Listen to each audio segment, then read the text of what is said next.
Hello friends, welcome to Subha arts. நான் பாருங்கள், இப்போ ஒரு நெக் டிசைன் போட்டு வச்சுருக்கேன். இந்த இது வந்து ஃப்ரண்ட் நெக்கு. ஆல்ரெடி ஜரியில் வந்து ஒரு 2 லைன் போட்டு வச்சுருக்கேன். எதனால அப்படின்னா, ஒரு அஃபோர்டபுள் ப்ரைஸில் எப்படி டிசைன் பண்ணலாம், ரொம்ப அழகான டிசைனும் நீட்டாகவும் இருக்கணும், ஆனால் ப்ரைஸ் வைஸ் வந்து எனக்கு ரொம்ப கம்மியாக இருக்கணும் அப்படின்னு நினைக்கிறவங்களுக்கு இது ரொம்ப ஆப்டாக இருக்கும். அதே மாதிரி சிம்பிளாக விரும்புகிறவங்களுக்கு இது கரெக்டாக இருக்கும். இதுக்கு நான் எடுத்துருக்கிறது வந்து கட் பீட் எடுத்திருக்கேன். கட் பீட் வந்து ஒரு லைன் நான் இங்கே கொடுக்க போகிறேன். எதனால் கட் பீட் எடுத்திருக்கோம் அப்படின்னா, சுகர் பீட் வந்து ஒரு ட்ரெடிஷ்னல் லுக் வரும், கட் பீட் வந்து ஒரு ஃபேன்சி லுக் வரும். அதுக்கப்புறம் இது வந்து 3mm கோல்டு பீடு. இதை வச்சு ஒரு லைன் போடலான் இருக்கேன்.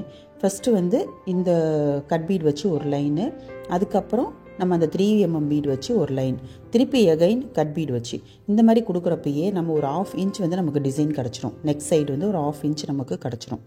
அப்படி இல்லை அப்படின்னா உங்களுக்கு சாரீ கலரில் ஏற்ற மாதிரி அந்த த்ரெட்டும் இருக்கும், நீங்கள் பண்ணிக்கலாம். இதாக 2 லைன் நீங்கள் சில்க் த்ரெட்டும் கொடுத்துக்கலாம். இப்போது இதை எடுத்துருக்கிறது பாருங்கள், நார்மல் வந்து சூயிங் த்ரெட் கோல்டு கலர் எடுத்திருக்கேன். நான் வந்து நீடில் அயன் நீடில் தான் எடுத்திருக்கேன். ஸோ அயன் நீடில் வந்து பீடு ஒர்க் பண்ணுறோம் இல்லையா, அந்த நீடில் நான் போட போகிறேன். சிங்கிள் பீடாக வந்து கட் பீடு வச்சு நம்ம ஸ்டிச் பண்ணோம்னா ஒரு லைன் அழகாக நமக்கு அது ஃபார்ம் ஆயிரும். லோடிங் ஆல்ரெடி இந்த மாதிரி நான் சொல்லி கொடுத்துருக்கேன். ஸோ இதே ஃபார்மில் லோட் பண்ணி பழகுங்க. கொஞ்சம் அந்த பாக்ஸை க்ராஸாக பிடிச்சிட்டு நம்ம இப்படி உழுக்கணும்னா நம்ம ஊசியில் ஃபுல்லாக அப்படி லோட் ஆயிரும். அப்போ வந்து நம்ம கண்டினியூஸாக ஒர்க் பண்ணுறதுக்கு ஈஸியாக இருக்கும். இந்த மாதிரி பண்ணுங்கள். சிங்கிள் பீடாக பண்ணணும். சுகர் பீடு தான் நம்ம வந்து டபுளாக போடுவோம். கட் பீட் ஏற்கனவே நிறைய தடவை சொல்லி கொடுத்துருக்கேன். சிங்கிளாக நம்ம போட்டு ஸ்டிச் பண்ணணும். இந்த மாதிரி ஒன்றா போடுங்க. இப்போ தான் ஃபர்ஸ்ட் டைம் என் வீடியோ பார்க்குறீங்க அப்படின்னா சப்ஸ்கிரைப் பண்ணி வச்சுக்கோங்க. பக்கத்தில் இருக்க அந்த பெல் ஐக்கானை கிளிக் பண்ணி வச்சுக்கோங்க. இமீடியட்டாக உங்களுக்கு அடுத்தடுத்து உங்களுக்கு நோட்டிஃபிகேஷனில் வரும். அது உங்களுக்கு யூஸ்ஃபுல்லாக இருக்கும். சரியா? இப்போ இந்த மாதிரி வச்சு ஃபுல் அண்ட் ஃபுல் ஒரு லைன் ஃபுல்லாகவே கட் பீட் தான்.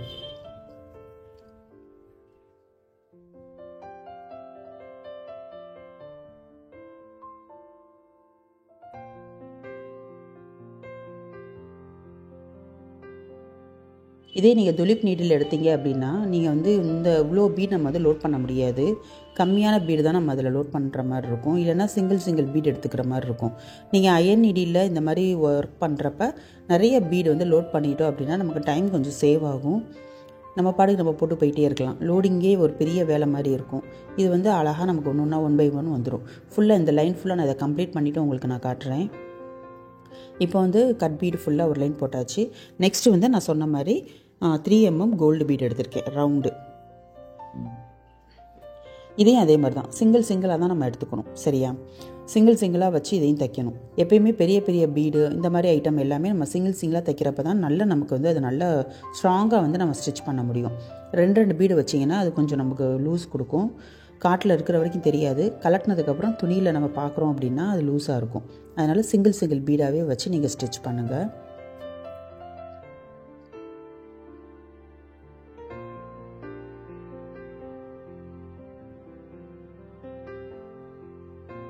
ஒரு பீடு ஒரு லாக்கு, ஒரு பீடு ஒரு லாக், அந்த மாதிரியே பக்கத்துலேயே லாக் போட்டுக்கோங்க. ரொம்ப கேப் விடாதீங்க. ஒரே மாதிரி அப்படியே வரிசையாக வச்சு நீங்கள் தைச்சிங்க அப்படின்னா பார்க்குறதுக்கு அழகாக இருக்கும். கேப் நிறையா வேண்டாம்.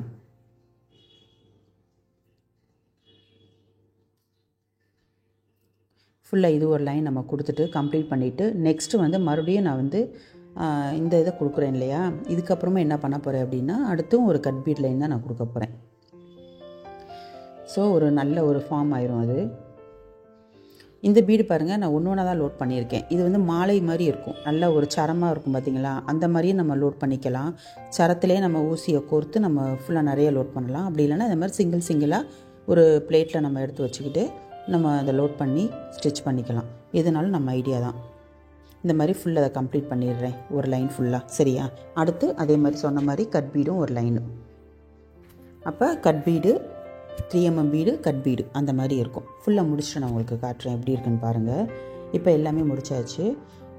கரெக்டாக பட்டையாக வந்திருக்கு பார்த்தீங்களா, ரொம்ப அழகாக வந்திருக்கு. இப்போ என்ன பண்ண போகிறோம் அப்படின்னா, இந்த இடத்துல நான் மார்க் பண்ணி வச்சுருக்கேன்.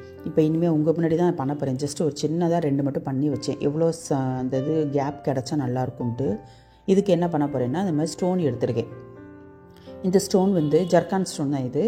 இந்த ஸ்டோனை நான் ஒட்ட போகிறேன். இந்த ஸ்டோனோட அளவும் பார்த்தோம்னா நம்ம வந்து 4mm வரும். இப்போ வந்து ஒவ்வொரு சென்டிமீட்டருக்கு கொஞ்சம் கேப் விட்டு ஒரு டாட் வச்சு நம்ம ஃபஸ்ட்டு மார்க் பண்ணி வச்சுக்கணும். பாருங்கள், ஒரு சென்டிமீட்டர் ஜஸ்ட் ஒரு மார்க் மட்டும் பண்ணி வச்சுக்கோங்க. கரெக்டாக மார்க் பண்ணிட்டோம்னா நம்ம வந்து ஒர்க் பண்ணுறதுக்கு ரொம்ப ஈஸியாக இருக்கும். இல்லைன்னா நம்ம கண் பார்வையில் கரெக்டாக வைக்கிற மாதிரி இருக்கும். ஒர்க்கெல்லாம் முடித்ததுக்கப்புறம் பார்த்தா கொஞ்சம் அன்ஈவனாக இருக்கிற மாதிரி இருக்கும். இந்த மாதிரி பண்ணோம் அப்படின்னா கரெக்டாக வரும். ஒரு சென்டிமீட்டருக்கு. இப்போ இந்த கிராஸ்லேயும் அப்படி தான், அப்படியே கொண்டு போங்க. இந்த இப்போ அப்படியே நான் கண்டினியூ பண்ணுறேன் பாருங்கள். அப்படியே அந்த சென்டிமீட்டர் கணக்கு தான். கிராஸு எந்த அந்த எது வந்தாலுமே நம்ம பாட்டுக்கு எப்பயும் போல் ஸ்கேலு அந்த கிராஸ்ன்னு அப்படியே கிராஸாக வச்சு நம்ம அதே மாதிரியே மார்க் பண்ணிகிட்டே இருந்தோம்னா அளவு மாறாது.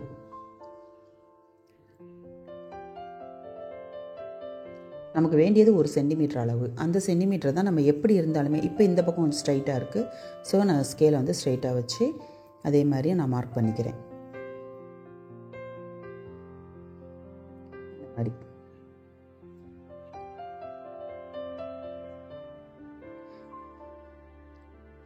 ஃபுல்லாக அவ்வளோதான். இப்போ மார்க் பண்ணியாச்சு. இப்போ ஃபஸ்ட்டு வந்து இந்த ஸ்டோன் நம்ம ஒட்ட வேண்டாம். இதுக்கு நான் என்ன பண்ண போகிறேன் அப்படின்னா, ஸ்டோன் ஒட்டுறதுக்கு வந்து இப்போ ஒட்டிட்டோம் அப்படின்னா அடுத்த ஒர்க் பண்ணுறப்ப டிஸ்டர்பன்ஸாக இருக்கும். அதனால் ஃபஸ்ட்டு த்ரெட் ஒர்க் எப்போயுமே முடிச்சிட்டோம் அப்படின்னா ஸ்டோன் எப்போனாலும் நம்ம ஒட்டிக்கலாம். இதுக்கு நான் என்ன பண்ண போகிறேன் அப்படின்னா, ஃப்ரெஞ்ச் நாட் தான் போட போகிறேன். ஃப்ரெஞ்ச் நாட்டுக்கு வந்து நான் ஆல்ரெடி எடுத்து வச்சுருக்கேன். இது சீக்வன்ஸு, இது கோல்டு கலர் சீக்வன்ஸ் எடுத்திருக்கேன். ஃப்ரெஞ்ச் நாட் பாருங்கள், 5x5 10 ஸ்டாண்ட்ஸ் நான் எடுத்திருக்கேன். ஓகேவா? எதுனால அப்படின்னா, நம்ம இந்த ஃப்ரெஞ்ச் நாட் போடுறப்ப இந்த சீக்வன்ஸும் அடியில் நமக்கு தெரியணும். ரொம்ப பெருசாக நம்ம 6 இல்லை 8 எடுத்தோம் அப்படின்னா நாட் பெருசாக வரும். அடியில் வைக்கிற சீக்வன்ஸ் நமக்கு தெரியாமையே போயிடும். அதனால் சீக்வன்ஸ் தெரியணும் அப்படின்றதுக்காக 5x5 10 ஸ்டாண்ட்ஸ் எடுத்திருக்கேன். ஃப்ரெஞ்ச் நாட் போட தெரியும் இல்லையா, நிறைய சொல்லி கொடுத்துருக்கேன். பழைய வீடியோஸ்லாம் செக் பண்ணி பாருங்கள். ஃப்ரெஞ்ச் நாட் நிறைய வீடியோஸ் நான் போட்டிருக்கேன். இப்போ இந்த மாதிரி சீக்வன்ஸ் வச்சுட்டு சீக்வன்ஸ் மேலேயே நான் ஃப்ரெஞ்ச் நாட் போட போகிறேன். அந்த மார்க் பண்ணி வச்சுருக்கோம் இல்லையா, ஃபஸ்ட்டு டாட் போட்டோம்ல, அது வந்து நம்ம ஸ்டோன் ஒட்டுறதுக்கு.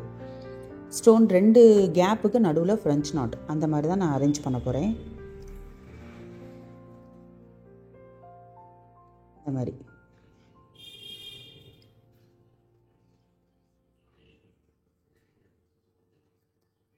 இது பாருங்கள், அடியில் ஒரு ரவுண்டு மாதிரி சீக்வன்ஸும் நமக்கு தெரியும். சீக்வன்ஸ்னால் சம்கி தான், அதுவும் தெரியும். மேலே நம்ம போடுற நாட்டும் கிளியராக தெரியும். இந்த மாதிரி தெரிஞ்சால் தான் அழகாக இருக்கும். அதுக்காக தான் ஸ்டாண்ட்ஸ் வந்து நம்ம நூல் எடுக்கிறப்ப 5x5 இல்லை 4x4 கூட நீங்கள் எடுக்கலாம். அது நல்லாயிருக்கும். ஆனால் ரொம்ப சின்னதாகவும் நாட் போட்டுறக்கூடாது. ஒரு பொட்டு மாதிரி தான் தெரியும். அதுவும் பார்க்குறதுக்கு ரொம்ப அழகாலாம் இருக்குன்னு சொல்ல முடியாது.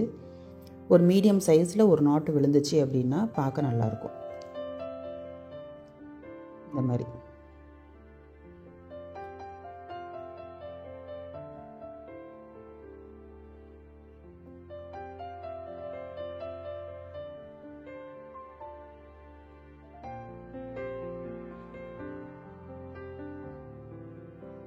இப்போ ஃப்ரெஞ்ச் நாட் தான் போடணும் அவசியம் கிடையாது. உங்கள்கிட்ட பேர்ல் பீட் இருந்துச்சுன்னா நீங்கள் பேர்ல் பீடும் ஸ்டோனும் மாற்றி மாற்றி வைக்கலாம்.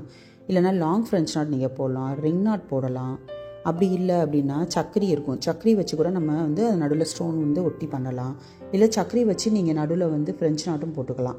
இப்போ நான் சீக்வன்ஸ் வச்சு போடுற மாதிரி நீங்கள் சக்கரி வச்சு நீங்கள் போடலாம். இந்த மாதிரி நிறைய எதுனாலும் நம்ம க்ரியேட்டிவிட்டி தாங்க. இப்போ நான் காட்டுறது வந்து ஜஸ்ட் ஒரு மாடல். இந்த மாடலை வச்சு நீங்கள் வந்து நிறைய இது நீங்கள் யோசிச்சுக்கலாம்.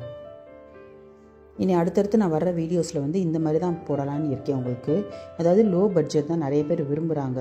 இதுக்காக நான் ரொம்ப செலவு பண்ண முடியாது. ப்ளவுஸ் வந்து ஒரு கட்டத்தில் அது நமக்கு வேஸ்ட்டாக போயிடுது. ஸோ ஒர்க் வைஸ் நீட்டாக இருக்கணும், ஆனால் ப்ரைஸ் பார்த்தோம்னா நமக்கு வந்து சூட்டபுளான ப்ரைஸாக இருக்கணும் அப்படின்னு நினைக்கிறாங்க. அதனால் நம்ம வந்து இந்த மாதிரி நிறைய நம்ம இந்த மாதிரி ஒர்க் போட்டோம்னா உங்களுக்கு யூஸ்ஃபுல்லாக இருக்கும் அப்படின்னு நினச்சேன். ஸோ இது ஒரு ஐடியாஸாக நீங்கள் எடுத்துக்கோங்க. வரிசையாக ஃபுல்லாக கம்ப்ளீட் பண்ணிடணும் இந்த சைடு ஃபுல்லாகவே. இப்போ இந்த கேப்பில் வந்து பாருங்கள், இந்த ஸ்டோன் ஒட்ட போகிறேன். இது வந்து மாடலுக்கு நான் ஒரு 4 இது போட்டு உங்களுக்கு நான் காட்டுறேன். இதே தான் ஃபுல்லாக பண்ண போகிறேன். அப்புறம் எல்லாம் முடிச்சுட்டு கூட நான் உங்களுக்கு காட்டுறேன். இப்போ ஒரு ஸ்டோன் மட்டும் நான் ஒட்டிக்கிறேன். இந்த மாதிரி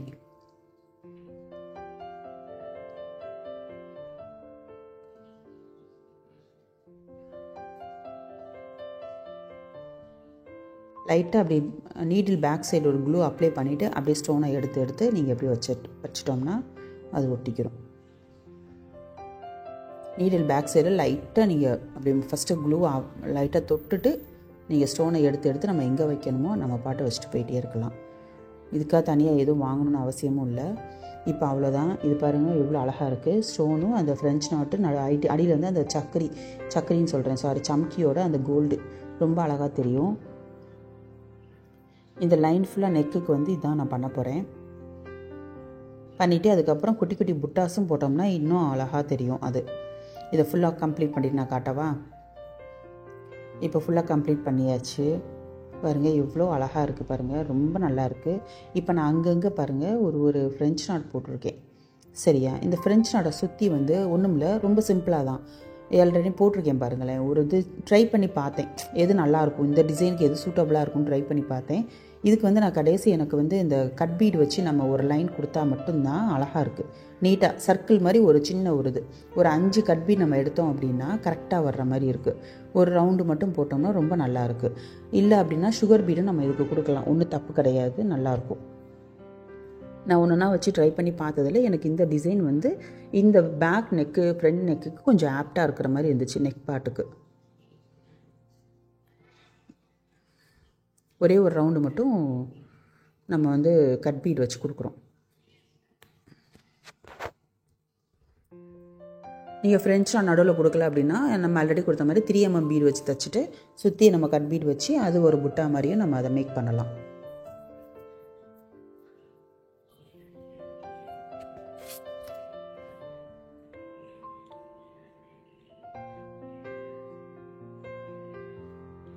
இப்போ லாக் போட்டு முடிச்சுக்கிறேன். அவ்வளோதான். இப்போ இதே ஒர்க்கு எல்லா புட்டாஸ்க்கும் நான் கம்ப்ளீட் பண்ணிவிட்டு நான் உங்களுக்கு காட்டுறேன் பாருங்கள். இல்லை வேறு ஏதாவது ஒரு டிசைன் உங்களுக்கு வேணும் அப்படின்னாலும் எனக்கு வந்து கமெண்ட் பண்ணுங்கள், நான் அந்த டிசைனும் உங்களுக்கு நான் போட்டு காட்டுறேன். ஃபுல்லாக கம்ப்ளீட் பண்ணிவிட்டு எப்படி இருக்குன்னு பார்ப்போம். எனக்கு ஏதாவது இது கஷ்டமாக இருக்குது, இந்த ஸ்டிச் எனக்கு வரலை அப்படின்னு ஏதாவது டவுட் இருந்தாலும் நீங்கள் என்கிட்ட தாராளமாக கேட்கலாம். அதை பேஸ் பண்ணி நான் உங்களுக்கு டிசைன் போட்டு காட்டுறேன். ஃபுல்லாக கம்ப்ளீட் பண்ணியாச்சு. எவ்வளோ அழகாக வந்திருக்கு பாருங்கள். அவ்வளவுதான், சிம்பிளான மெத்தட் தான் இது. வந்து நீங்கள் ஆல்மோஸ்ட் பார்த்தீங்க அப்படின்னா ஒரு 700 to 800 அவ்வளவுதான் வரும். அதுக்கு மேலே இது சான்ஸே கிடையாது. அதுக்குள்ளேயே நம்ம இதை பண்ணிக்கலாம். ரொம்ப அழகான இது பேக் நெக்கும் பண்ணிக்கலாம். இதே இது வந்து இந்த ஒரு பட்டையாக நம்ம வந்து கைக்கும் கொடுத்துட்டு நம்ம பண்ணுறப்ப அந்த ப்ளவுஸ் ஒர்க்கே ரொம்ப அழகாக தெரியும். அதனால் இது நல்லா இருந்துச்சு அப்படின்னா, இப்போ உங்களுக்கு இது யூஸ்ஃபுல் அப்படின்னு தோணுச்சு அப்படின்னா டக்குன்னு ஒரு லைக் பண்ணிவிட்டு சப்ஸ்கிரைப் பண்ணி வச்சுக்கோங்க. நெக்ஸ்ட் வீடியோவில் பார்ப்போம். பாய்.